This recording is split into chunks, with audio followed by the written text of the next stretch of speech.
সারা রাজ্যের পাশাপাশি মালদা জেলাতেও বিজেপির উদ্যোগে মঙ্গলবার রাতে অনুষ্ঠিত হল পরিবর্তন সভা। দক্ষিণ মালদা জেলার বৈষ্ণবনগর বিধানসভা কেন্দ্রের পারদেউনাপুর ও শোভাপুর অঞ্চলে এই সভার আয়োজন করা হয়। সভায় উপস্থিত ছিলেন দক্ষিণ মালদা বিজেপির সাধারণ সম্পাদক নীলাঞ্জন দাস, সাধারণ সম্পাদিকা মৌসুমী মিত্র সহ দলের একাধিক নেতাকর্মী। সভায় বক্তব্য রাখতে গিয়ে দক্ষিণ মালদা বিজেপির সাধারণ সম্পাদক নীলাঞ্জন দাস বৈষ্ণবনগরের বিধায়িকা চন্দনা সরকারকে কড়া ভাষায় আক্রমণ করেন। তিনি অভিযোগ করেন, বৈষ্ণবনগর বিধানসভা এলাকায় বিগত কয়েক বছরে কোনো দৃশ্যমান উন্নয়ন হয়নি। বিশেষ করে সীমান্তবর্তী পারদেউনাপুর ও শোভাপুর অঞ্চলে উন্নয়নের অভাব স্পষ্ট। নীলাঞ্জন দাস আরও দাবি করেন, বিধায়িকার স্বামী থানা থেকে শুরু করে বিভিন্ন সরকারি দপ্তরে প্রভাব খাটিয়ে অর্থ আদায় করছেন। তার অভিযোগ, বর্তমান সরকার রাস্তাঘাট, পানীয় জল, শিক্ষা ও স্বাস্থ্য পরিষেবার মতো মৌলিক বিষয়গুলিতেও ব্যর্থ হয়েছে। আগামী ২০২৬ সালের বিধানসভা নির্বাচনকে সামনে রেখে তিনি বলেন, চোর ও চিটিংবাজদের এই সরকারকে মানুষ এবার বিদায় জানাবে। বিজেপি ক্ষমতায় এলে যে উন্নয়ন বর্তমান সরকার করতে পারেনি তা করে দেখানো হবে বলেও তিনি সভা থেকে আশ্বাস দেন। সভায় উপস্থিত বিজেপি কর্মীরা স্লোগান ও বক্তব্যের মাধ্যমে সরকারের বিরুদ্ধে ক্ষোভ প্রকাশ করেন। গোটা রাজ্যের সঙ্গে মালদা জেলার প্রত্যেকটা বিধানসভাতেই আমাদের পরিবর্তন সভা হচ্ছে। এই 2026-এর নির্বাচন চোর চিটিংবাজ তৃণমূল কংগ্রেসের বিসর্জন। তো এই পরিবর্তন সভাকে কেন্দ্র করে আজকে আমরা বৈষ্ণবনগর বিধানসভার পারদেউনাপুর শোভাপুর অঞ্চলে এসেছিলাম। এখানে আমাদের মণ্ডল সভাপতি বাপ্পা দিত্য যিনি আছেন, তার নেতৃত্বে আজকের আমাদের এই প্রান্তিক গ্রাম একবারে বর্ডার, সেই বর্ডারে আমাদের এখানে রাত্রিবেলা আমরা এখন এখানে সভা করলাম। মানুষ চরমভাবে প্রতীক্ষা করে আছে সামনের নির্বাচনকে কেন্দ্র করে, এবং 2026 সালে নির্বাচনে যে তৃণমূলের পরাজয় হবে সেটা আমরা এলাকায় এসে বুঝতে পারলাম।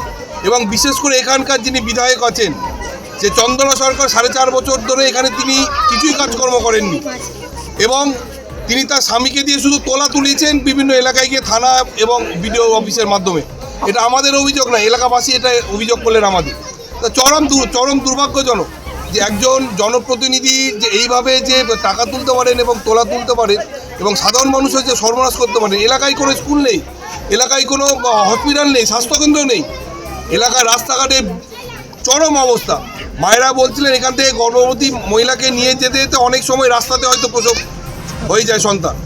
তাহলে এই বিষয়গুলো এত বছর ধরে ক্ষমতায় থাকার পর তৃণমূল সরকার কিছু করতে পারেনি। আমরা আশাও করি না 2026 সালে এই সরকারের পতন ঘটবে এবং এখানে ভারতীয় জনতা পার্টি সরকার গঠন হবে, এবং যা যা সমস্যা এলাকায় আছে ভারতীয় জনতা পার্টির পক্ষ থেকে আমরা এখানে সেই সমস্ত সমস্যা সমাধান করব, এই আশা আমরা রাখি।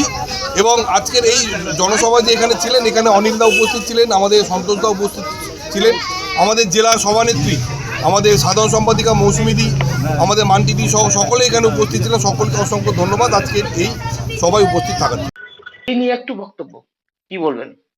ওরা দুজন বৈষ্ণবনগরকে চেনেই না, ওরা দুজন বৈষ্ণবনগরকে জানেই না, বৈষ্ণবনগরের মাটিকেও জানে না, বৈষ্ণবনগরের পরিধি সম্বন্ধে তাদের জ্ঞানই নাই।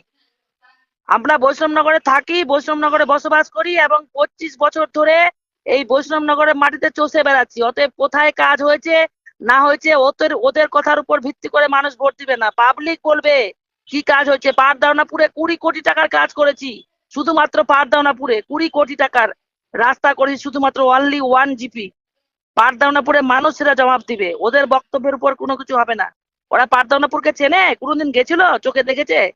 ওই 5 বছর পর পারদাওনাপুরের মাটিতে ওরা পা দিয়েছে, আর আমি ওখানে প্রতি সপ্তাহে যাই, প্রতি সপ্তাহে 2 বার করে যাই। অতএব আমি চিনি বৈষ্ণবনগরের মাটিতে, ওরা চেনে না। দিদি আরেকটা কথা বলেছে যে কোনো এখানে তোলাবাজ নয়, মানুষ বিপদে পড়ে মানুষের সঙ্গে আমরা 24 ঘন্টা থাকি। মানুষ বিপদে পড়লে আমরা মানুষের সঙ্গে থাকি, আমরা কোনো বিচার করি না কে সিপিএম কংগ্রেস বিজেপি। মানুষ বিপদে পড়ে মানুষ আমাদের কাছে আসে, মানুষকে বিপদ থেকে রক্ষা করাই হলো জনপ্রতিনিধির কাজ। মানুষের বিপদের পাশে দাঁড়ানো একটা জনপ্রতিনিধির কাজ। তাই উনিও একটা জনপ্রতিনিধি, উনি 43 নম্বর জেলা পরিষদ সদস্য, আমিও বিধায়িকা। ওনার কাজ হলো জনপ্রতিনিধির সঙ্গে কাজ করা, জনপ্রতিনিধির পাশে দাঁড়ানো, বিপদে পাশে দাঁড়ানো, সেটাই আমরা করছি। কোনো এখানে তোলাবাজ নয় বা কোনোই নাই। থানাতে গেলে কি তোলাবাজ হয়ে যায়? থানাতে বহু লোক যায়, যে কেউ যেতে পারে। থানা ভিডিও এগুলো কারো বাপের সম্পত্তি নয়, প্রত্যেকটা মানুষের ওখানে যাওয়ার অধিকার আছে। আর জনপ্রতিনিধি হিসাবে তো যাবেই, মানুষ ডাকবে। মানুষ কার ভাতা হয়নি, কার লক্ষ্মীর ভান্ডার হয়নি, কার এটা হয়নি, কার কৃষক বন্ধু হয়নি, তো মানুষের জন্য তো কাজ করবো, তার জন্য তো মানুষ আমাদেরকে নির্বাচিত করেছে। কে একদম কি বললো, বিজেপি কি বললো, তাতে আমাদের যে আসে না কিছু।